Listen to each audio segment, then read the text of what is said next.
الحمد لله رب العالمين حمدا يوافي نعمه يكافي مزيدا والصلاة والسلام على رسول الله وعلى آله وصحبه أجمعين أما بعد فقد قال الله تعالى في القرآن الكريم والفرقان المجيد أعوذ بالله من الشيطان الرجيم بسم الله الرحمن الرحيم وما أرسلناك إلا رحمة للعالمين صدق الله العلي العظيم. அளவற்ற அருளாளனும் நிகரற்ற அன்புடையவனுமாகிய எல்லாம் வல்ல அல்லாஹ்வின் திருப்பெயரை கொண்டு ஆரம்பம் செய்கின்றேன். அல்லாஹுடைய கிருபையும் சாந்தியும் எம் உயிரிலும் மேலான உத்தம நபி தூதர் முஹம்மது ஸல்லல்லாஹு அலைஹி வஸல்லம் அவர்கள் மீதும் அவர்களுடைய வழியை பின்பற்றிய அத்துணை நல்லடியார்கள் மீதும் குறிப்பாக நம் அனைவர் மீதும் என்றென்றும் நின்று நிலவட்டுமாக. ஆமீன் ஆமீன் யா ரப்பல் ஆலமீன்.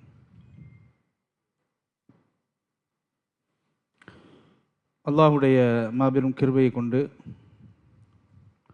ஒவ்வொரு வாரமும் திங்கட்கிழமையிலே நாம் நம் உயிரிலும் மேலான முஹம்மது நபி ஸல்லல்லாஹு அலைஹி வஸல்லம் அவர்களுடைய வாழ்க்கையினுடைய நிகழ்வுகளை எல்லாம் நாம் கேட்டு தெரிந்து வருகின்றோம். அதனுடைய அடிப்படையிலே இந்த சீரா வகுப்பு இன்றைய தினம் சில முக்கியமான நிகழ்வுகளை உங்களோடு பகிர்ந்து கொள்ள நான் இருக்கின்றேன். அருமையான அல்லாஹ்வின் நல்லடியார்களே, சகோதரர்களே, சென்ற வாரம் நாம் நபிகள் பெருமானார் ஸல்லல்லாஹு அலைஹி வஸல்லம் அவர்களுடைய மதிநுட்பம் எவ்வளவு பெரிய பிரச்சனைகளையும் பூதாகரமாக எழ இருக்கக்கூடிய பிரச்சனைகளையும் நாயகம் ஸல்லல்லாஹு அலைஹி வஸல்லம் அவர்கள் தங்களுடைய மதிநுட்பத்தினால் நபித்துவத்திற்கு முந்தைய காலத்திலேயே மிக இலகுவாக அந்த பிரச்சனைகளை சரி செய்தார்கள் என்ற சான்றுகளை எல்லாம் நாம் பார்த்தோம்.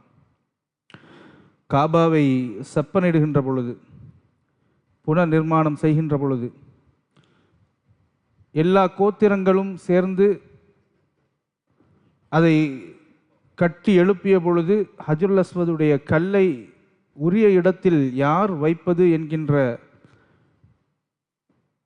பிரச்சனை ஒவ்வொரு கோத்திரத்தாரும் நாங்கள் தான் வைப்போம் என்று முன்னுக்கு வந்த பொழுது அந்த பிரச்சனை பூதாகரமாக எழ இருக்கக்கூடிய சமயத்தில் நபிகள் நாயகம் உலகத்திற்கே சமத்துவத்தையும் தீர்வுகளையும் அழகிய தீர்வுகளை உன்னதமாக சொல்லக்கூடிய பெருமானார் ஸல்லல்லாஹு அலைஹி வஸல்லம் அவர்கள் மிகச் சிறப்பான ஒரு தீர்வை அன்று சொல்லி எல்லா மக்களுக்கும் திருப்திகரமான வகையிலே அவர்கள் அந்த பிரச்சனையை லேசாக முடித்து வைத்தார்கள் என்பதை நாம் பார்த்தோம். இன்று நபிகள் நாயகம் ஸல்லல்லாஹு அலைஹி வஸல்லம் அவர்களை அல்லாஹு தஆலா எப்படி தீமைகளிலிருந்தும் தீமைகள் ஏற்படக்கூடிய அந்த சூழல்களிலிருந்தும் அல்லாஹ் காப்பாற்றி நபித்துவத்திற்காக நாயகம் அவர்களை தயார் செய்து எப்படி ப்ரிப்பேர் பண்ணலாம் அப்படின்றத பற்றி நம்ம இன்னைக்கு பார்ப்போம். அதோடு கூடி எப்படி அல்லாஹுடைய வஹி இந்த மண்ணிற்கு இறங்கியது என்கின்ற அந்த வஹியினுடைய ஆரம்ப சூழலையும் நாம் தெரிந்து கொள்ள இருக்கின்றோம். அருமையானவர்களே, அன்னலம் பெருமானார் முஹம்மது ஸல்லல்லாஹு அலைஹி வஸல்லம் அவர்களுடைய நற்பண்புகளை சொல்வதானால் இந்த ஒரு அமர்வு பத்தாது. பேசினால் உண்மையை பேசக்கூடிய நபி, பொய் பேச தெரியாத நபி,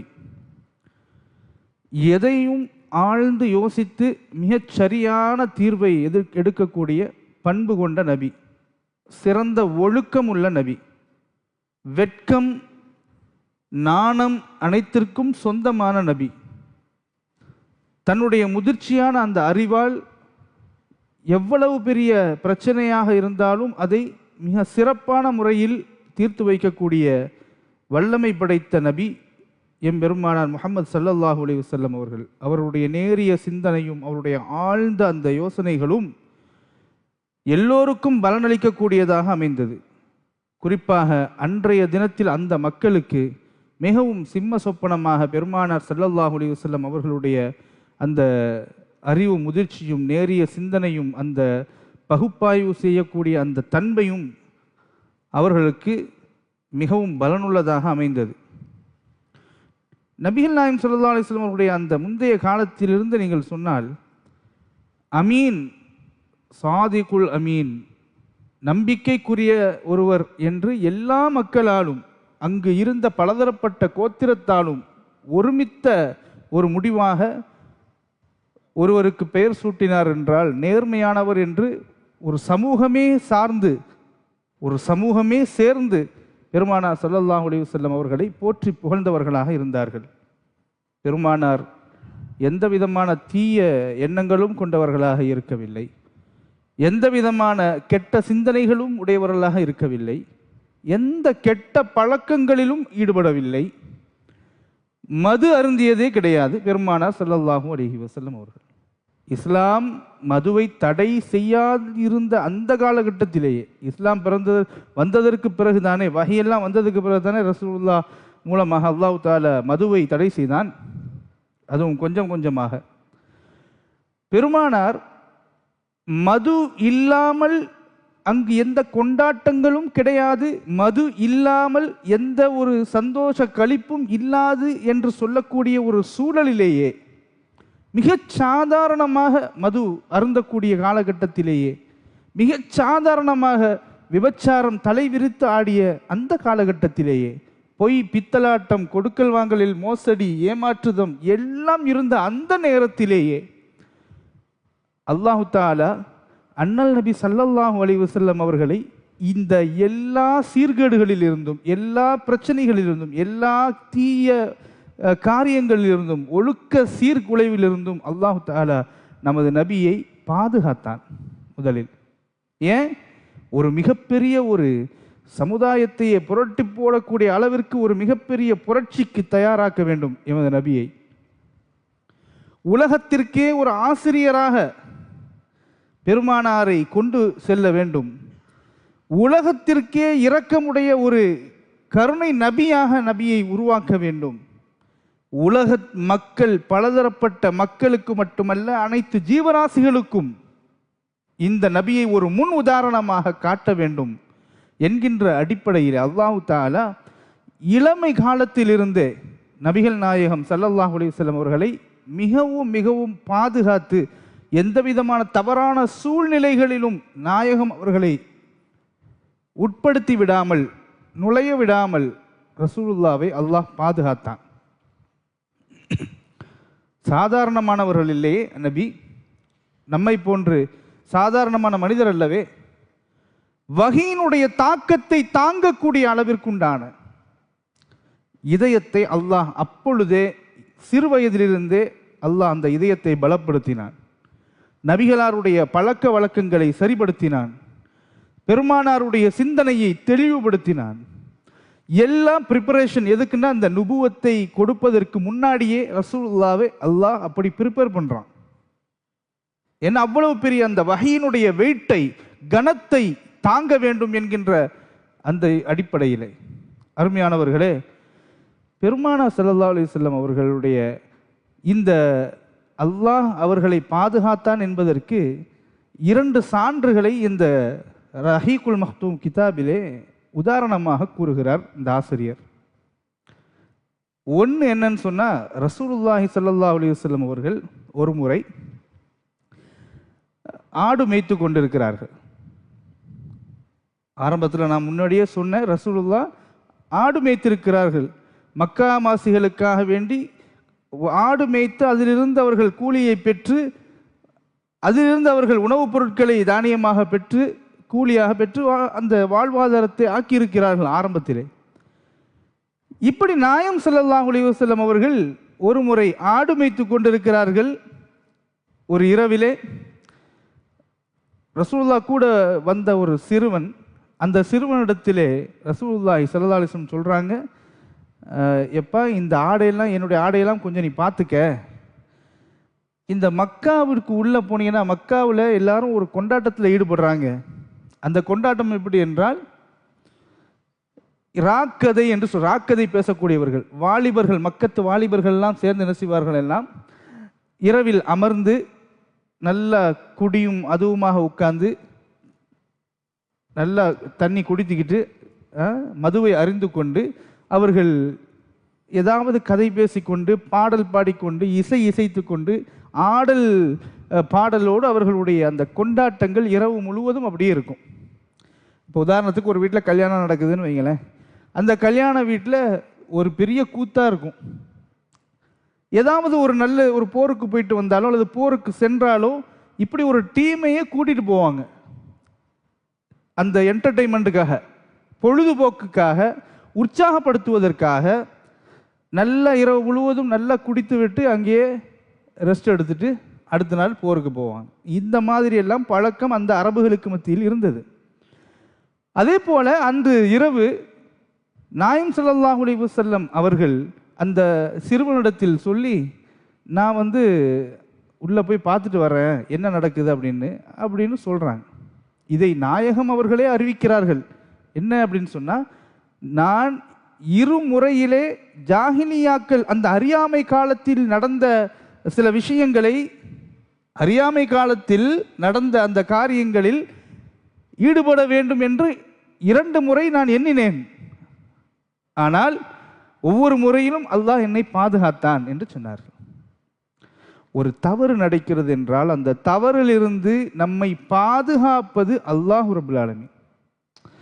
எவ்வளவு பெரிய தவறான சூழ்நிலையில் நாம் மாட்டிக்கொண்டாலும் அல்லாஹ்விடத்தில் நாம் அதை கேட்க வேண்டும். யா அல்லாஹ், தவறுகள் நடக்கக்கூடிய சூழலிலிருந்து என்னை காப்பாத்து, கெட்ட காரியங்கள் ஈடுபடுகின்ற நண்பர்களிடமிருந்து என்னை காப்பாற்று, தவறான வழியில் நான் தவறு விடாமல் எனக்கு நேர்வழி காட்டு. இஹ்தினஸ் ஸிராத்தல் முஸ்தகீம் அப்படின்னு நம்ம ஒவ்வொரு வக்திலையும் நாம் கேட்கிறோம். 5 வக்திலையும் இஹ்தினஸ் ஸிராத்தல் முஸ்தகீம், இறைவா எனக்கு நேர்வழி காட்டுவாயாக என்று கேட்கிறோம் இல்லையா? அந்த துஆவின் அடிப்படையில் அல்லாஹ் நமக்கு நேர்வழி காட்டினான் என்றால், நம்மை தவறான சூழலில் இருந்து அல்லாஹ் பாதுகாத்தான் என்று சொன்னால் அதுவே மிகப்பெரிய கிருபை. ஒரு தவறான சூழலில் ஏற்படுகின்ற பொழுது நபி யூசுப் அலைஹிஸ்ஸலாம் அவர்களை அல்லாஹு தஆலா அந்த நிலையில் ஒரு செகண்டில் அவர்கள் தவறு செய்து விடுவார்கள் என்கின்ற சூழலில் இருந்து அல்லாஹு தஆலா எப்படி பாதுகாத்தான்? அப்படி பாதுகாக்கப்பட வேண்டும் என்றால் அல்லாஹ்வின் பக்கம் நாம் முதலில் இறைவா என்னை பாதுகாத்திரு என்று கேட்கணும். நாம் அதற்கு தயாராக நம்முடைய மனம் இருக்க வேண்டும். இறைவா என்னை காப்பாற்றி, என்னை இந்த தவறான வழியில் சூழலில் இருந்து என்னை மாற்றிவிடு என்று நாம் கேட்கின்ற பொழுது நிச்சயமாக அல்லாஹ் நம்மை பாதுகாப்பார். பெருமானார் ஸல்லல்லாஹு அலைஹி வஸல்லம் அவர்கள் இந்த ஒரு சூழலில் ஒரு இயல்பான ஒன்று, ஒரு ஊரில் ஒரு சம்பவம் நடக்குது, ஒரு கூத்து, ஒரு என்டர்டெயின்மெண்ட் நடக்குது அப்படின்னு சொன்னால் அதை பார்க்க வேண்டும் என்று எண்ணுவார்கள் இல்லையா? ரசூலுல்லாஹி ஸல்லல்லாஹு அலைஹி வஸல்லம் அவர்கள் என்னதான் நடக்குது, அந்த இராக்கதை பேசக்கூடிய அந்த கூட்டத்தில் என்ன கதை பேசுகிறாங்க, இளமை வாலிபர்கள் என்ன பேசிக்கொள்கிறார்கள் என்பதை பார்க்க வேண்டும் என்ற ஆசை கொண்டு இந்த ஆட்டையெல்லாம் நீ பார்த்துக்கப்பா அப்படின்னு அந்த சிறுவனிடத்தில் கொடுத்து விட்டு நாயகம் ஸல்லல்லாஹு அலைஹி வஸல்லம் அவர்கள் செல்கிறார்கள். உள்ளே போனால் அந்த ஊருக்குள்ளே மக்காவுக்குள்ளே போகிறாங்க. மக்காவில் வீட்டில் ஒரு திருமண வைபவம் நடந்திருக்கிறது.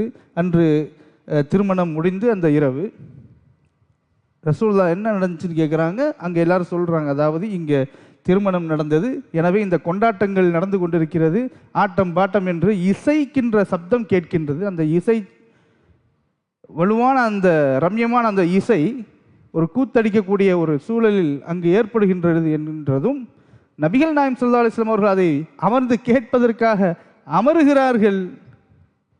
அமர்ந்த உடனே பெருமானார் ஸல்லல்லாஹு அலைஹி வஸல்லம் அவர்கள் அதை கேட்பதற்குள்ளேயே அப்படியே கண்ணயர்ந்து உறங்கி விடுகிறார்கள். அல்லாஹ் அவர்களை தூக்கத்தை கொடுத்து அப்படியே இருக்க வைத்து விடுகின்றான். ரசூலுல்லாஹ் அப்படியே படுத்துறாங்க, தூங்கிடுறாங்க. இரவு எல்லாம் அப்படியே கழிந்து விடுகிறது. திடீரென்று காலையில் டக்குன்னு முழித்து பார்க்கிறார்கள். சுட்டரிக்கும் வெயில், அந்த வெயிலினுடைய வெப்பம் உஷ்ணத்தை தாங்காமல் பெருமானார் முழித்து பார்க்கிறார்கள். விடிந்து விடுகிறது. விடிந்ததும் என்ன நடந்தது என்று விசாரிக்கிறார்கள். இப்படி நீங்கள் வந்தீங்க, திடீர்னு படுத்து தூங்கிட்டீங்க. அங்கிருந்து பெருமானார் திரும்பி வருகிறார்கள். நண்பர்கள் கேட்கிறார்கள், என்ன நடந்தது? நான் இப்படி போனேன், போய் இந்த வீட்டில் கல்யாணம்னு என்னமோ சொன்னாங்க, அது என்னன்றது அப்படி கேட்கக்கூடிய சமயத்தில் நான் கேட்பதற்குள் எனக்கு தூக்கம் வந்து விட்டது, நான் தூங்கிவிட்டேன் என்று பெருமானார் ஸல்லல்லாஹு அலைஹி வஸல்லம் அவர்கள் அந்த முதல் சந்தர்ப்பத்தை சொல்லுகிறார்கள். இரண்டாவது முறை இன்னொரு சந்தர்ப்பம். இரண்டாவது முறை என்ன நடந்தது என்றால், ஜாபிர் இப்னு அப்துல்லா ரலியல்லாஹு அன்ஹு அவர்கள் அறிவிக்கிறார்கள். என்னன்னா, காபத்துல்லாவை புதுப்பிக்கக்கூடிய பணி நடந்ததுன்னு சொன்னேன் இல்லையா, புனர் நிர்மாணம் செய்தார்கள். அந்த காபத்துல்லாவை புதுப்பிக்கின்ற பொழுது எல்லா கோத்திரத்தைச் சேர்ந்தவர்களும் வந்து உதவி செய்தார்கள். நபிகள் நாயகம் முஹம்மது ஸல்லல்லாஹு அலைஹி வஸல்லம் அவர்கள் உட்பட எல்லோரும் அங்கு வந்து உதவி செய்கிறார்கள். உதவி செய்கின்ற பொழுது நாயகம் முஹம்மது ஸல்லல்லாஹு அலைஹி வஸல்லம் அவர்களும் அவர்களுடைய தகப்பன் கூட பிறந்தவர் அப்பாஸ் ரலியல்லாஹு அன்ஹு அவர்களும் என்ன செய்கிறாங்க, இந்த பணியில் ஈடுபடுகிறார்கள். ரசூலுல்லாஹி ஸல்லல்லாஹு அலைஹி வஸல்லம் அவர்கள் கொஞ்சம் வாலிப வயசு, இளம் வயது இல்லையா, இந்த கற்களை எல்லாம் தூக்கி கொண்டு போய் கொடுக்கிறது அவங்களுடைய பணி. அப்பாஸ் ரலியல்லாஹு அன்ஹு அவர்களும் கற்களை எடுத்து கொடுக்கின்றார்கள். இப்படி மாறி மாறி கற்களை எடுத்து தூக்கி கொண்டு போயிட்டு இருக்கும் பொழுது, கற்கள் எல்லாம் கொஞ்சம் பாறைகள், கொஞ்சம் பெரிய பெரிய பாறைகளாக இருந்தது. அந்த பாறைகள் எல்லாம் எடுத்து தூக்கிட்டு போகிறதுக்கு ரொம்ப சிரமமாக இருந்துச்சு. நபிகள் நாயகம் ஸல்லல்லாஹு அலைஹி வஸல்லம் அவர்கள் சிரமப்பட்டு தூக்குறத பார்த்து கொண்டு அப்பாஸ் ரலியல்லாஹு அன்ஹு அவர்கள் சொல்கிறாங்க, முஹம்மது அவர்களே, இவ்வளோ கஷ்டப்பட்டு நீங்கள் தூக்குறதுக்கு நீங்கள் என்ன பண்ணலாம், உங்களுடைய துணி ஏதாவது வச்சு நீங்கள் வந்து இங்கே தோள்பட்டையில் வச்சு, தோல் புஜத்தில் வச்சு கொண்டு அந்த கல்லை ஏற்றி வச்சிங்கன்னு சொன்னால் உங்கள் தோள்பட்டை வலிக்காமல் இருக்கும். கல்லை நீங்கள் கையில் இப்படி தூக்குறத விட, சும்மா வைக்கிறத விட, தோள்பட்டையில் உங்களுடைய துணியை எடுத்து நீங்கள் வச்சு அப்போ நீங்கள் கொண்டு போனீங்கன்னா இந்த தோல் பதியாது, அந்த அச்சம் பதிந்து உங்களுக்கு வலியை அது ஏற்படுத்தாது, அழுத்தம் குறைவாக இருக்கும் என்று சொன்னவுடன் இன்னொரு ஆலோசனையும் சொல்லுகிறார்கள். ஒன்று வேணாம், உங்களுடைய கீழாடை இருக்குல்ல, அந்த கீழாடையை அவிழ்த்து அந்த ஆடையை அப்படி மடித்து வச்சு அதை தூக்கி கொண்டு சென்று நீங்கள் கொடுங்க அப்படின்னு சொன்ன உடனே, சரி நமக்கு ஒரு நல்ல ஐடியா சொல்கிறாரு அப்படின்னு சொல்லி ரசூலுல்லாஹி ஸல்லல்லாஹு அலைஹி வஸல்லம் அவர்கள் என்ன செய்கிறாங்க, ஆடையை அவிழ்க்கிறார்கள், கீழாடையை அவிழ்க்க முற்படுகிறார்கள். அவர்கள் அவிழ்க்க முற்படுகின்ற பொழுது அப்படியே கண்கள் சுருகி அப்படியே கீழே விழுந்து விடுகிறார்கள், மயக்கமடைந்து விடுகிறார்கள். மயக்கமடைந்து விழுந்தவுடன் அப்படியே மயக்கமாகி கொஞ்ச நேரம் அப்படியே கடந்துடுறாங்க. யார் என்னாச்சு முஹம்மதுக்கு என்ன ஆச்சுன்னு எல்லாம் வந்து பார்க்குறாங்க. ரசூலுல்லாஹி ஸல்லல்லாஹு அலைஹி வஸல்லம் அவர்கள் கொஞ்ச நேரத்தில் அப்படி எழுந்திரிச்சு கண் முழிக்கிறார்கள். கண் முழித்தவுடன் என்னுடைய ஆடை எங்கே என்று பதறியவர்களாக என்னுடைய ஆடை எங்கே என்று பதறுகிறார்கள், கேட்கிறார்கள். உடனே அப்பாஸ் ரலியல்லாஹு அன்ஹு அவர்கள் என்ன செய்கிறாங்க, ஆடையை சரி செய்கிறார்கள், பெருமானாருடைய ஆடையை சரி செய்கிறார்கள். இப்படி ஆடையை சரி செய்ததற்கு பிறகு அன்று நாயகம் ஸல்லல்லாஹு அலைஹி வஸல்லம் அவர்களுடைய அன்றிலிருந்து கடைசி வரையிலும் பெருமானார் ஸல்லல்லாஹு அலைஹி வஸல்லம் அவர்களுடைய அவயங்களையும் இந்த முட்டிக்கு மேலே உள்ள பகுதிகளையும் யாரும் பார்த்ததில்லை என்கின்ற அளவிற்கு பெருமானார் ஸல்லல்லாஹு அலைஹி வஸல்லம் அவ்வளவு ஹயாவோடு, வெக்கத்தோடு, நாணத்தோடு, ஒழுக்கத்தோடு ஸல்லல்லாஹு அலைஹி வஸல்லம் அவர்கள் மிகச்சிறப்பாக கடைசி வரைக்கும் வாழ்ந்தார்கள். அவருடைய மனைவிமார்களை தவிர வேறு யாரும் பார்க்க முடியாத அளவிற்குண்டான ஒரு பாதுகாப்பை அல்லாஹு தஆலா அவர்களுடைய ஆடை உடுத்துதலை கொடுத்திருந்தான். அப்போ இந்த மாதிரி ஒரு சந்தர்ப்பத்தில் கூட நாயகம் ஸல்லல்லாஹு அலைஹி வஸல்லம் அவர்களை உட்படுத்தவில்லை அல்லாஹ் ரப்புல் ஆலமீன். காரணம் என்னவென்றால், இவர் சாதாரண மனிதர் அல்ல. எல்லா மக்களுக்கும் ஒரு முன் உதாரணமாக இந்த உலகத்தில் இறுதி காலம் வரையிலும் இந்த இறுதி தூதர் பேசப்பட வேண்டும்.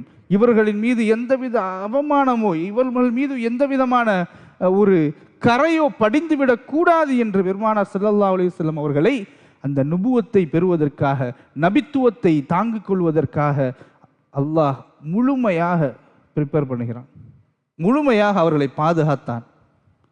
எந்த காரியத்திலும், தவறான காரியத்திலும் அவர்கள் ஈடுபடவில்லை. எந்த விதமான ஒழுக்கக்கேடான விஷயங்களிலும் அவர்கள் ஈடுபடவில்லை. தன் அங்க அவயங்களை கூட வீணாக யார் கண்ணிலும் பட முடியாத அளவிற்கு அல்லாஹு தாலா அவர்களை மிக பரிசுத்தமான வகையிலே அல்லாஹ் பாதுகாத்தான் என்கின்ற செய்தி நாம் இந்த சஹீஹுல் புகாரியிலே நாம் இந்த ஹதீஸ்களை பார்க்கின்றோம். இந்த கூட்டத்தார்களிலேயே மிகவும் மிகவும் உயர்ந்த குணம், இனிமையான குணமுடையவர்களாக பெருமானார் இருந்தார்கள். ரொம்ப கைண்டா, ரொம்ப இலகுவாக, தன்மையோடு, பணிவோடு, பாசத்தோடு பேசக்கூடியவர்கள் நாயகம் அவர்கள். யார் நபியிடத்தில் வந்து பேசினாலும் மரியாதையோடு பேசுவார்கள் நபி அவர்கள். யார் வேண்டுமானாலும் பெருமானாரை இலகுவாக அணுகி பேச முடியும். பெருமானார் எத்தனை பேர் அந்த கூட்டத்தில் இருந்தாலும் அத்துணை பேர்களையும் பெருமானார் ஸல்லல்லாஹு அலைஹி வஸல்லம் அவர்கள் தனித்தனியாக படித்து வைத்திருந்தார்கள். இந்த கூட்டத்தில் ஒரு 100 பேர் இருக்காங்கன்றா, அந்த 100 பேர்ல ஒவ்வொருவருடைய பெயர் முதற்கொண்டு அவர்களுடைய வாழ்க்கை சரித்திரத்தையும் பெருமானார் ஸல்லல்லாஹு அலைஹி வஸல்லம் அவர்கள் தெரிந்து வைத்திருந்தார்கள். காரணம், அவருக்கும் உதவ வேண்டும் என்பதற்காக. அத்துணை மக்களுக்கும் தனித்தனியாக அவருடைய நல்லது கெட்டது எல்லா விஷயங்களையும் தெரிந்து வைத்து, ஒரு நாள் ஒருவர் வரவில்லை என்றால் அவரை குறிப்பிட்டு விசாரிக்கக்கூடிய அளவிற்குண்டான மெமரி பவர் பெருமானார் ஸல்லல்லாஹு அலைஹி வஸல்லம் அவர்களுக்கு இருந்தது. அவ்வளவு திண்ணமாக, உயர்ந்த பண்புடையவர்களாக, சிறந்த ஒழுக்கமுடையவராக, மனிதாபிமானம் உடையவராக, நேர்மை மிக்கவர்களாக, மென்மையானவர்களாக, நன்மைகளை செய்யக்கூடியவர்களாக, சிரமத்தில் இருப்பவர்களுக்கு உதவி செய்யக்கூடியவர்களாக, கஷ்டத்தில் இருப்பவர்கள் கஷ்டத்தை துயர் துடைப்பவர்களாக, எல்லா வகையிலும் பெருமானார் மனிதர்களுக்கும், எல்லா மனிதர்களுக்கும், மற்ற இனத்தவர்களாக இருந்தாலும், எந்த மதத்தை உடையவராக இருந்தாலும் அவர்களுக்கும் உதவி உபகாரம் செய்யக்கூடிய ஒரு சிறப்பு மிக்கவர்களாக இருந்தார்கள். அனாதைகளை ஆதரித்து வாழ்ந்த நபிகள் நாயகம் ஸல்லல்லாஹு அலைஹி வஸல்லம் அவர்கள் இல்லாதவர்களுக்கு வழங்கி வாழ்ந்தவர்கள். எதையாவது கொடுத்துருவாங்க. பெருமானார்கிட்ட போய் ஏதாவது கேட்டால் கையில் இருக்கிறத எதையாவது கொடுத்துருவாங்க. இல்லை என்றாலும் நண்பர்களிடத்தில் வாங்கியாவது கொடுத்து அவர்களை திருப்திப்படுத்தக்கூடியவர்களாக பெருமானார் ஸல்லல்லாஹு அலைஹி வஸல்லம் அவர்கள் இருந்தார்கள். இப்போ நாயகம் அவர்கள் ஸல்லல்லாஹு அலைஹி வஸல்லம் அவர்களுக்கு மக்காவுடைய வாழ்க்கையிலே என்ன நடந்தது, மதீனாவினுடைய வாழ்க்கையில் என்ன நடந்தது என்பதையெல்லாம் நாம் பார்க்க இருக்கிறோம். இந்த ஒரு அடுத்தடுத்த வகுப்புகளில் நாம் பார்க்க இருக்கின்றோம். ரசூலுல்லாஹ்வுடைய வாழ்க்கையை இரண்டாக நாம் பிரிக்க முடியும். மக்காவுடைய வாழ்க்கை என்றும் மதீனாவுடைய வாழ்க்கை என்றும். ரசூலுல்லாஹ் எத்தனை வயசில் இறந்து போனாங்க? 63 வயதில் இறந்தார்கள். எத்தனை வயதில் நபித்துவம் அடைந்தார்கள்? 40 வயதில் நபித்துவம் அடைந்தார்கள். 40 வயது. எனவேதான் 40 வயது என்பது ஒரு பக்குவமான ஒரு வயது. 40 வயது உள்ளவரிடத்தில் நீங்கள் ஒரு விஷயத்தை சொன்னால் அந்த விஷயத்தை அவர் கிரகித்து யோசிக்கக்கூடிய தன்மை அவருக்கு இருக்கும். 25 வயசு பசங்கள்கிட்ட போய் கேட்கும் பொழுது அவன் அதை சரியாக புரிந்து கொள்ளாமல் விசனப்படக்கூடிய செய்தி காட்சியெல்லாம் நீங்கள் பார்க்க முடியும். பெருமானார் ஸல்லல்லாஹு அலைஹி வஸல்லம் அவர்கள் இந்த 40 வயதில் அல்லாஹ் நபியாக அவர்களை தேர்வு செய்கின்றான். நபி மட்டும்தான் 40 வயசுலையா அப்படின்னா அப்படி இல்லை. அநேகமான நபிமார்களுக்கு அல்லாஹ் தாலா 40 வயதை நபித்துவத்தினுடைய வயதாக அல்லாஹ் ஏற்படுத்தி வைத்திருக்கின்றான். மக்காவிலே பெருமானார் 13 ஆண்டுகள் மக்காவிலே முழுமையாக இருந்து தாவா பணியை செய்து வாழ்ந்திருக்கிறார்கள்.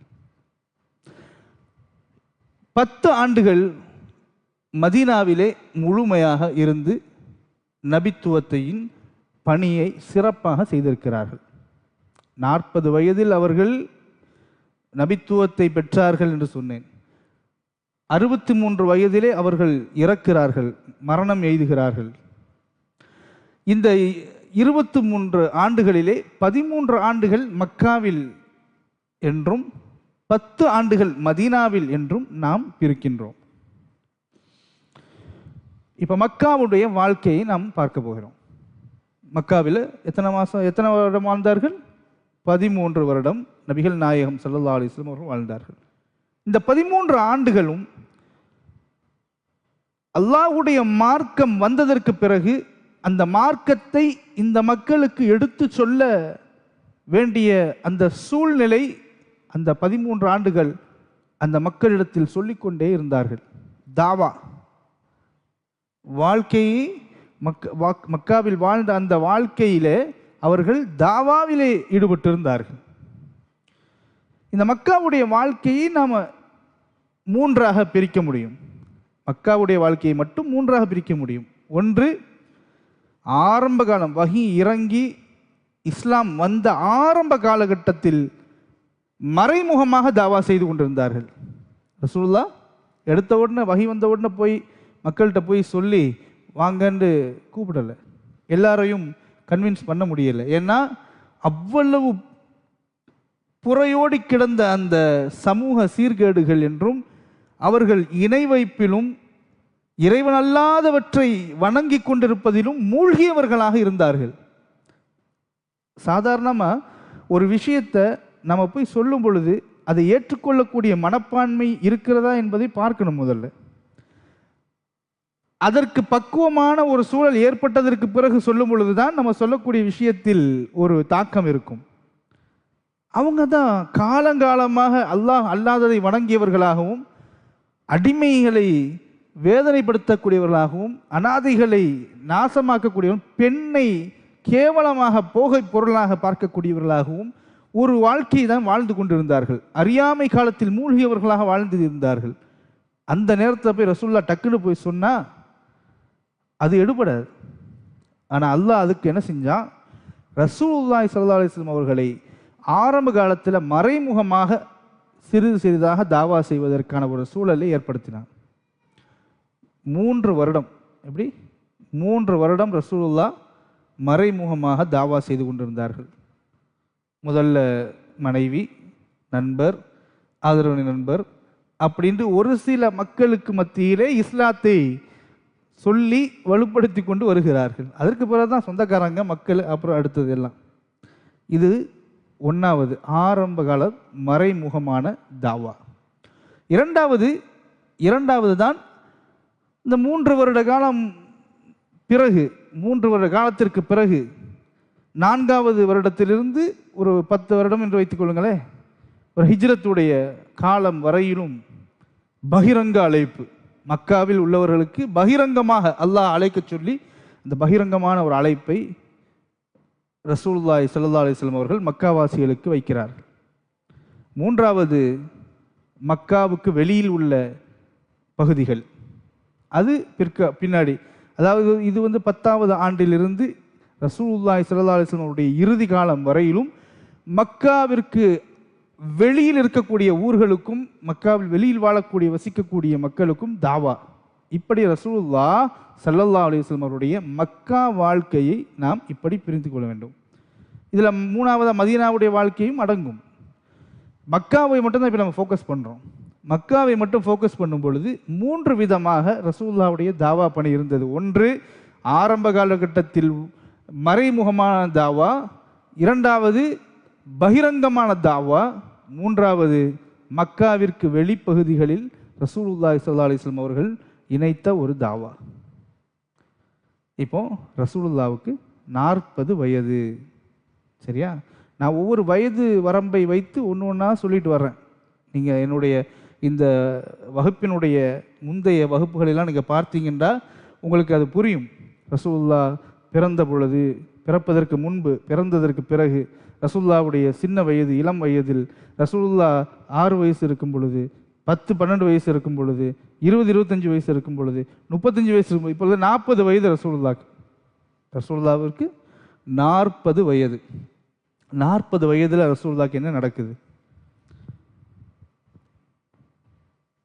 இப்போதான் முக்கியமான நிகழ்வு நடக்க இருக்கிறது. அந்த முக்கியமான நிகழ்வு நடந்ததன் காரணத்தினால்தான் இந்த உலகம் முழுவதும் இன்று நாம் எல்லாம் இஸ்லாமியர்களாக வாழ்ந்து கொண்டிருக்கின்றோம். நம்மை மறுமைக்கு வழிகாட்டக்கூடிய 2 விஷயங்கள் அங்கு நடந்தது. மறுமைக்கு இந்த உலகத்தில் நேர்வழி காட்டி மறுமையில் நம்மை சொர்க்கத்திற்குள் வெற்றி அடைய வைப்பதற்கு செல்ல வைக்கக்கூடிய 2 முக்கியமான நிகழ்வுகள் நடந்தது. ஒன்று, நபி என்பதை அல்லாஹ் அறிவித்தான். நமக்கு வழிகாட்ட நபியை அல்லாஹ் அனுப்பினான், அறிவித்தான். 2வது, நமக்கு நேர்வழி காட்டுவதற்காக, மறுமை வரையிலும் கியாமத்து வரையிலும் நமக்கு நேர்வழி காட்டுவதற்கு த கைட் குர்ஆன், அல்லாஹுடைய வேத வசனத்தை அல்லாஹ் முதலில் இறக்குகிறான். இது எவ்வளோ பெரிய முக்கியமான ஒரு நிகழ்வு. இது என்னைக்கு நடக்குதுன்னு சொன்னால், இன்னும் ஒரு 2 மாதத்தில் 1.5 மாதத்தில் வரக்கூடிய ரமதான், இந்த ரமதானுடைய காலத்தில் தான் அது நடக்கிறது. ரமதானுடைய காலத்தில் தான் அது நடக்கிறது. நபிகள் நாயகம் ஸல்லல்லாஹு அலைஹி வஸல்லம் அவர்களுக்கு 40 வயது நெருங்கிய பொழுது ரசூலுல்லாஹி ஸல்லல்லாஹு அலைஹி வஸல்லம் அவர்கள், அல்லாஹ் ரசூலுல்லாஹுடைய உள்ளத்தில் போடுறான், நபி அவர்கள் ஆழ்ந்த சிந்தனையில் ஈடுபடுகிறார்கள். அதுக்கு முன்னாடி வரையிலும் ரசூலுல்லாஹி ஸல்லல்லாஹு அலைஹி வஸல்லம் அவர்கள் உலக விஷயங்கள் எல்லாம் ஈடுபட்டவர்களாக இருந்தார்கள் என்று சொன்ன, அதாவது வணிகம் செய்தார்கள், ஆடு மேய்த்திருக்கிறார்கள், வெளியூருக்கு சென்று வந்து வணிகம் செய்தார்கள், கல்யாணம் முடித்தாங்க, எல்லாம் நடந்து கொண்டிருந்தது. மக்களோடு கொஞ்சம் நல்ல நெருக்கமாக இருந்து வந்தார்கள், உடன்படிக்கைகள் கலந்து கொண்டார்கள். எல்லா காரியங்களிலும் ரசூலுல்லாஹ் மக்களோடு ஈடுபட்டு வாழ்ந்து கொண்டிருந்தவர்கள். ரசூலுல்லாஹ்வுடைய உள்ளத்தில் அல்லாஹ் தஆலா கொஞ்சம் கொஞ்சமாக இந்த சமுதாயத்தை எப்படி மாற்ற வேண்டும் என்றால், நீங்கள் ஒரு அடி பின்னாடி வந்து இவர்களை விட்டு, இவர்கள் செய்யக்கூடிய இவருடைய காரியங்களை எல்லாம் விட்டு நீங்கள் ஒரு அடிக்கு பின்னாடி வந்து இவர்களை விட்டு தனித்து வர வேண்டும் என்கின்ற ஒரு சூழலை அல்லாஹ் ஏற்படுத்துகிறான். ரசூலுல்லாஹ் இந்த 40 வயதிலிருந்து ஒரு 3 வருடம், ஒரு 37 வயது வரும் பொழுதே ரசூலுல்லாஹ் என்ன செய்கிறாங்க, இந்த மக்களுடைய இந்த தீவிரமான இந்த கெட்ட செயல்கள், அனாச்சாரங்கள், இணை வைப்புகள், இவையெல்லாம் கண்டு வெறுத்து என்ன செய்கிறாங்க, ரசூலுல்லாஹ் தனிமைப்படுத்த வேண்டும், நம்ம தனியாக இருக்கணும், தனியாக இருந்து இறைவனை நினைத்து சிந்திக்க வேண்டும். நம்மை படைத்தவன் யார், இந்த உலக பிரபஞ்சத்தை படைத்தவன் யார், இவ்வளவு பெரிய வானத்தையும் தூணே இல்லாத ஒரு மிகப்பெரிய வானத்தை உண்டு பண்ணியவன் யார், வானத்தில் உள்ள கோள்களை படைத்தவன் யார், இப்படி சூரியனும் சந்திரனும் மாறி மாறி வருகிறதே, இரவும் பகலும் மாறி மாறி வருகிறது, இது எல்லாம் படைத்தவன் யார் என்கின்ற, இதற்கெல்லாம் காரணமாக இருக்கின்ற ஒரு மறைபொருள் ஒன்று இருக்கிறது என்பதை உணர்ந்து பெருமானார் ஸல்லல்லாஹு அலைஹி வஸல்லம் அவர்கள் அந்த மறைபொருளை தேட வேண்டும் என்று ஆழ்ந்த சிந்தனையில் தன்னை பற்றியும் தன்னை படைத்தவனை பற்றியும் தியானத்தில் சிந்தனையில் ஈடுபடுகிறார்கள். அதற்கு ஒரு தனி இடம் தேவை. மக்களுடைய அந்த சூழலிலிருந்து தனிப்பட்டு ஒரு இடத்தில் இருக்க வேண்டும் என்று முடிவெடுக்கிறார்கள். இது ஒன்று ரசூலுல்லாஹ்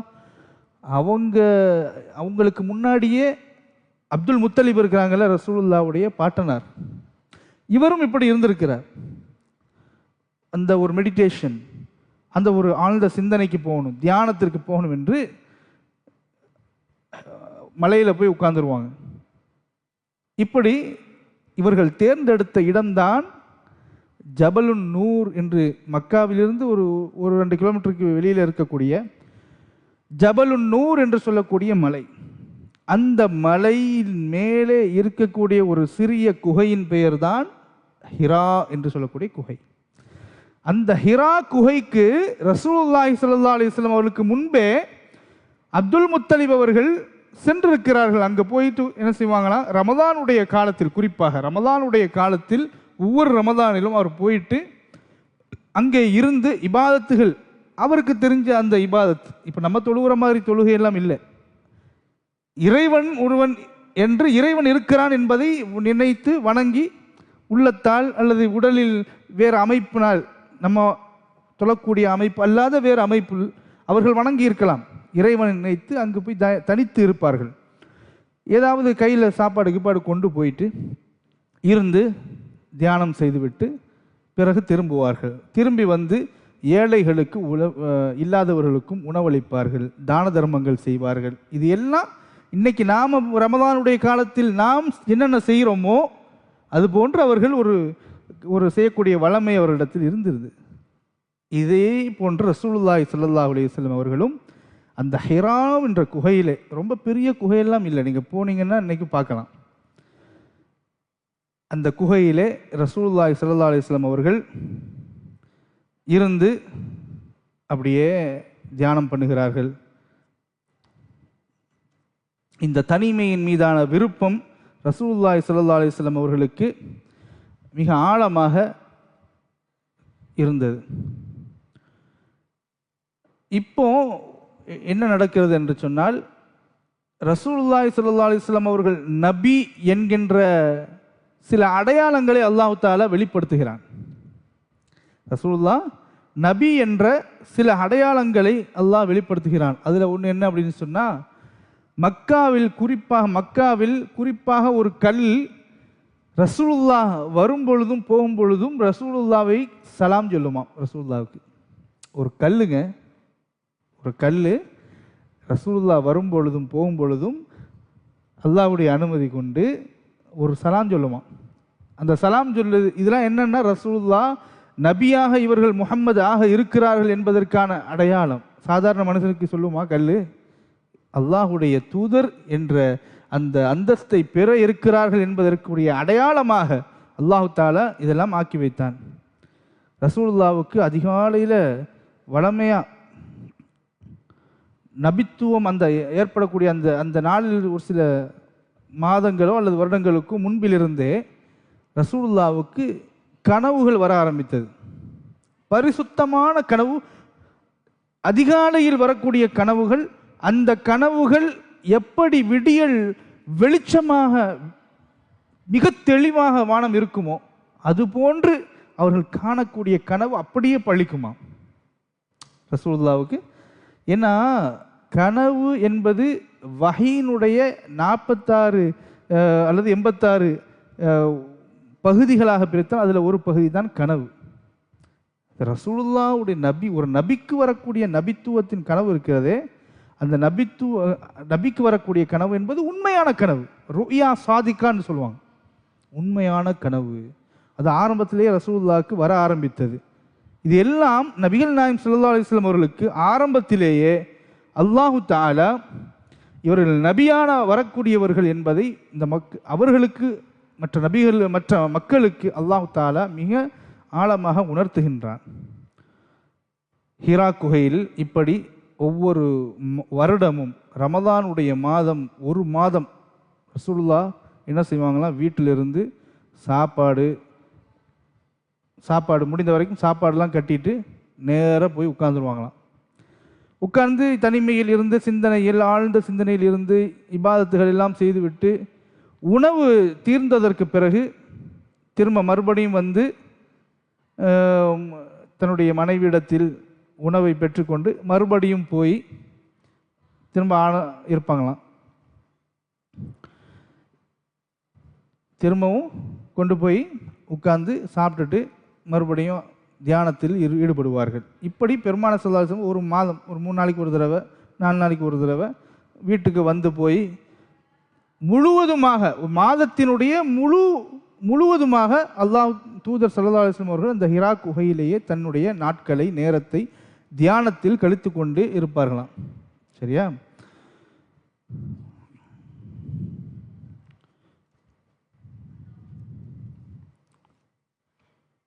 இப்படி ரசூலுல்லாஹி ஸல்லல்லாஹு அலைஹி வஸல்லம் அவர்கள் தியானத்தில் இருக்கின்ற பொழுது அப்பொழுதுதான் ஜிப்ரீல் அலைஹிஸ்ஸலாம் அவர்கள் வருகிறார்கள். பொதுவாக இந்த நிகழ்வு நடந்த நாள் நிறைய பேர் வேறு விதமாக சொல்லுகிறார்கள், ஒவ்வொரு நாள் என்று சொல்லுகிறார்கள். ஆனால் ஒரு சில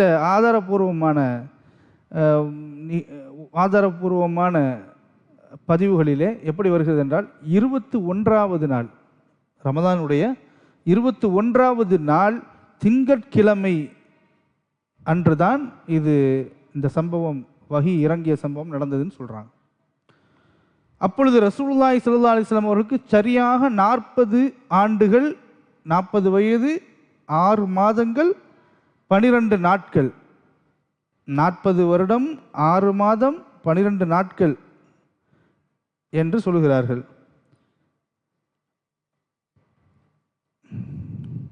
ரசூலுல்லாஹி ஸல்லல்லாஹு அலைஹி வஸல்லம் அவர்கள் இந்த நிகழ்வை பற்றி அன்னை ஆயிஷா ரலியல்லாஹு தஆலா அவர்கள் என்ன சொல்றாங்க அப்படின்னா, நபிகள் ஸல்லல்லாஹு அலைஹி வஸல்லம் அவர்களுக்கு வஹி, இந்த இறை செய்தி வருவதற்கு முன்னாளிலிருந்தே தூக்கத்தில் ரசூலுல்லாவிற்கு கனவுகள் வந்து கொண்டிருந்தது ஆரம்பத்திலே. அவர்கள் எந்த கனவு கண்டாலும் அது அதிகாலையில் விடியலை போன்று அது தெளிவாக இருந்தது. நான் சொன்ன மாதிரி அதற்கு பிறகு ரசூலுல்லாஹி ஸல்லல்லாஹு அலைஹி வஸல்லம் அவர்கள் ஹிரா குகையிலே பல இரவுகள் அங்கேயே தங்கியிருப்பார்கள். திரும்பி குடும்பத்திடத்தில் வருவார்கள். மீண்டும் உணவை எடுத்துக்கொண்டு சென்று அமர்வார்கள். தியானத்தில் இருப்பார்கள். உணவு தீர்ந்தவுடன் ஹதீஜா அம்மையார் அவர்கள் சில சந்தர்ப்பங்களில் ஹதீஜா அம்மையாரும் கொண்டு போய் உணவு கொடுக்கக்கூடியவர்களாக இருந்தார்கள். அப்பொழுதுதான் ஒரு நாள் இரவிலே வானவர் ஜிப்ராயில் அலைஹிஸ்ஸலாம், ஜிப்ராயில் அலைஹிஸ்ஸலாம்னா யாரு? மலக்குகளிலேயே தலைவர். ரூஹுல் அமீன் அப்படின்னு பேர் ஒரு பெயர் இருக்கிறது. ரூஹுல் அமீன் ஜிப்ராயில் அலைஹிஸ்ஸலாம் அவர்கள் அங்கிருந்து இறங்குகிறார்கள். இறங்கி ரசூலுல்லாஹி ஸல்லல்லாஹு அலைஹி வஸல்லம் அவரிடத்திலே வந்து ஓதுவீராக, இக்ரா ஓதுவீராக அப்படின்னு சொல்றாங்க. முதல் தடவை ஓதுவீராக. ரசூலுல்லாவுக்கும் ஜிப்ரீல் அலைஹிஸ்ஸலாம் நேருக்கு நேராக இருந்து ஓதுங்க அப்படின்னு சொல்றாங்க. மா அன பி காரிஇன், ரசூலுல்லாஹ் சொல்றாங்க, நான் ஓதுறவன் இல்லை, நான் ஓதக்கூடியவன் இல்லை, படிக்கக்கூடியவன் இல்லை. ரசூலுல்லாஹ் படிச்சிருக்காங்களா? ரசூலுல்லாஹ் வந்து நம்மள மாதிரி ஸ்கூலில் போய் அல்லது வாத்தியார்கிட்ட உட்காந்து படித்தாங்களா? இல்லை. அல்லாஹ் ஒருவன் தான் ஆசிரியன். அல்லாஹ்விடத்தில் நேரடியாக படித்தார்கள். எவ்வளோ நேரம் இருக்கு? மினிட்? 7 மினிட். ஓகே. ஓதுவீராக அப்படின்னு ஒரு குரலில் சொன்ன உடனே ரசூலுல்லாஹ், எனக்கு ஓத தெரியாதே, நான் மனபி காரின், எனக்கு ஓத தெரியாது, ஓதக்கூடியவன் இல்லை அப்படிங்கிறாங்க. ரசூலுல்லாவை அப்படி அணைத்து கொண்டு நெருக்கி, ரசூலுல்லாவுக்கு ஒரு அன்கம்ஃபர்டபுள், அதாவது ஒரு சிரமம் ஏற்படக்கூடிய அளவிற்கு நெருக்கி ஓதுவீராக அப்படிங்கிறாங்க. நான் ஓதக்கூடியவன் இல்லையே. ரெண்டாவது தடவையும் மூணாவது முறையும் அப்படியே இறுக்கி, இன்னும் இறுக்கி ஓதுவீராக, உம்முடைய இரட்சகன் இறைவனுடைய பெயரை கொண்டு நீர் ஓதுவீராக. இக்ரா பிஸ்மி ரப்பிக்கல்லதி ஹலக், எல்லா அனைத்தையும் படைத்த உம்முடைய ரப்பின் பெயரை கொண்டு நீங்கள் ஓதுவீராக, ஓதுங்க அப்படின்னு சொல்றாங்க. சொன்ன உடனே அல்லாஹ்வின் தூதர் ஸல்லல்லாஹு அலைஹி வஸல்லம் அவர்கள் ஓத ஆரம்பிக்கின்றார். இதுவரை எழுத படிக்க தெரியாத நபியாக நாம் எல்லாம் அறிந்திருக்கிறோம், அது வேற கதை. அல்லாஹு தாலாவே நேரடி ஆசிரியன், எழுத படிக்க தேவையில்லாத நபி நம்முடைய நபி. நமக்கு தான் எழுத படிக்கலாம் தெரியணும், அப்படி தானே? படித்தாதான் நமக்கெல்லாம் மரியாதை மதிப்பு இந்த உலகத்தில், அல்லது இதெல்லாம் தெரிஞ்சிருக்கணும், ஆனால் அவனாலாம் தெரிஞ்சிருக்கணும். நபிக்கு அதெல்லாம் தேவையில்லை, எழுத படிக்க தேவையே இல்லாத நபி, உலகமே அவர்களுக்காகத்தான். எனவே ரசூலுல்லாஹி ஸல்லல்லாஹு அலைஹி வஸல்லம் அவர்கள் அல்லாஹ்வுடைய நேரடி உள்ளத்தில் போடுறான். இக்ரா என்று சொன்ன இந்த இக்ரா பிஸ்மி ரப்பிக்கல்லதி ஹலக் ஹலக்கல் இன்சான மின் அலக், இறைவனின் பெயரை கொண்டு ஓதுவீராக, உண்மையை அனைத்தையும் படைத்த ரப்பினுடைய பெயரை கொண்டு ஓதுவீராக. ஹலக்கல் இன்சான மின் அலக், மனிதனை அல்லாஹு தஆலா கருவிலிருந்து படைத்தான். இக்ரா வரப்புக்கல் அக்ரம், அல்லாஹ் மிகவும் கொடையாளன், அவனுடைய பெயரை கொண்டு ஓதுங்கள். இக்ரா வரப்புக்கல் அக்ரம் அல்லதி அல்லம பில் கலம், அவன் யார் என்றால் அவன்தான் உங்களுக்கு எழுத்தை, பேனாவை கற்றுக் கொடுத்தான், எழுத கற்றுக் கொடுத்தான். அல்லம பில் கலம் அல்லமல் இன்சான மாலம் யாலம், மனிதன் எதையும் தெரியாமல் இருந்தான், எதுவுமே தெரியாத பிண்டமாக இருந்த ஒரு மனிதனை அல்லாஹ் அனைத்தையும் கற்றுக் கொடுத்தான் என்கின்ற அந்த 5 வசனங்களை அல்லாஹ்வின் தூதர் ஸல்லல்லாஹு அலைஹி வஸல்லம் அவர்கள் தங்கு தடையின்றி ரசூலுல்லாஹ் ஓதுகிறார்கள். இந்த 3 முறை ஓதுவீராக என்று சொன்னதற்கு பிறகு ஓதுகிறார்கள். ஓதி முடித்ததற்கு பிறகு ஜிப்ரீல் மறைகின்றார். அங்கிருந்து ரசூலுல்லாஹி ஸல்லல்லாஹு அலைஹி வஸல்லம் அவர்கள் அப்படியே வெடத்து போய், பயந்து போய், நடுங்கி போய், நேர நடுராத்திரியில் வீட்டுக்கு வந்து கதவை தட்டுகிறார்கள். தன்னுடைய அருமை மனைவி ஹதீஜா அம்மையார் வந்து கதவை திறக்கின்றார்கள். கதவை திறந்ததற்கு பிறகு ரசூலுல்லாஹி ஸல்லல்லாஹு அலைஹி வஸல்லம் அவர்கள் என்னை போர்த்துங்கள், என்னை போர்த்துங்கள், முதல்ல எனக்கு ரொம்ப பதட்டமா இருக்கு, குளிரா இருக்கு, பதட்டமா இருக்கு, என்னை போர்த்துங்க அப்படின்னு நடுநடுங்கி போய் வருகிறார்கள். ஜம்மிலூனி ஜம்மிலூனி, என்னை போர்த்துங்கள் அப்படின்னு உடனே போர்வை கொண்டு வந்து போர்த்துகிறார்கள். போர்த்து கொஞ்சம் சாந்தப்படுத்துகிறார்கள். நபியை சாந்தப்படுத்தி கொஞ்சம் அமர வைக்கிறார்கள். ரசூலுல்லாஹி ஸல்லல்லாஹு அலைஹி வஸல்லம் அவர்கள் கொஞ்ச நேரம் கழித்து அந்த பதட்டம் எல்லாம் தணிந்ததற்கு பிறகு என்ன நடந்தது என்ன அப்போ தான் கேட்குறாங்க ரசூலுல்லாஹ்ட்ட. அப்போ நபிகள் நாயகம் ஸல்லல்லாஹு அலைஹி வஸல்லம் அவர்கள் நடந்தது இப்படிலாம், ஒருத்தர் வந்தார், இந்த மாதிரி என்னை ஓதுங்கன்னு சொன்னார், எனக்கு ஓத தெரியாதுன்னு சொன்னேன், அல்லாஹ்வுடைய பெயரை கொண்டு ஓதுங்கள் என்று சொன்னார், நான் ஓதுனேன், முடித்ததற்கு பிறகு எனக்கு என்ன நடந்துச்சுன்னு தெரியல, பதட்டமாக இருந்துச்சு, நான் வந்திருக்கிறேன் அப்படின்னு சொன்னது ரசூலுல்லாஹி ஸல்லல்லாஹு அலைஹி வஸல்லம் அவர்களை கொஞ்சம் அமைதிப்படுத்தி சாந்தப்படுத்திட்டு, எனக்கு என்னமோ ஆயிடுச்சு அப்படின்னாங்க ரசூலுல்லாஹ். எனக்கு என்னமோ ஆயிடுச்சு. ஏன்னா இந்த இப்படி ஒரு மாற்றம் திடீரென்று யாரோ வந்து, மனிதனாக இருந்தால் பரவாயில்ல, யாரோ ஒருவர் வந்து இப்படி நம்மை பிடிச்சி உலுக்கி ஓத வைத்திருக்கிறார். பயத்தில் ரசூலுல்லாஹ் எனக்கு என்னமோ ஆயிடுச்சுன்னு சொன்ன உடனே அன்னை ஹதீஜா அருமை துணைவியார் சொன்னார்கள், நீங்கள் ஏன் பயப்படுறீங்க, அதெல்லாம் ஒன்றும் இல்லை, நல்ல மனைவி இல்லையா, ஆசுவாசப்படுத்துகிறாங்க, ஒன்றும் இல்லை, நீங்கள் கவலைப்படாதீங்க, அல்லாஹ் உங்களை ஒருபோதும் கேவலப்படுத்த மாட்டான். முதல்ல சொன்னாங்க, முதல்ல நீங்கள் கவலைப்படாதீங்க, அல்லாஹ் ஒருபோதும் உங்களை கேவலப்படுத்த மாட்டான். ஏன் தெரியுமா, நீங்கள் அடுத்தவர்களுடைய சுமைகளை சுமக்கிறீர்கள், அடுத்தவர்கள் இல்லாதவர்களுக்கு நீங்கள் உதவுகிறீர்கள், வறியவர்களுக்கு நீங்கள் கொடுத்து உதவுகிறீர்கள், அவர்களுக்காக உழைக்கிறீர்கள், உதவி புரிகிறீர்கள், நீங்கள் விருந்தினர்களை உபசரிக்கிறீங்க, உண்மையான சோதனையில் சிக்குண்டு இருக்கக்கூடியவர்களுக்கு நீங்கள் உதவி புரிகிறீர்கள், நீங்கள் மற்ற மனிதர்களுக்கு நீங்கள் இவ்வளவு உபகாரம் செய்கின்ற உங்களை இறைவன் ரப்புல் ஆலமீன் ஒருபோதும் கேவலப்படுத்த மாட்டான், நீங்கள் பயப்படாதீங்க, உங்களுக்கு பேயெல்லாம் பிடிக்கலை அப்படின்னு ரசூலுல்லாஹி ஸல்லல்லாஹு அலைஹி வஸல்லம் அவர்களை ஆசுவாசப்படுத்திட்டு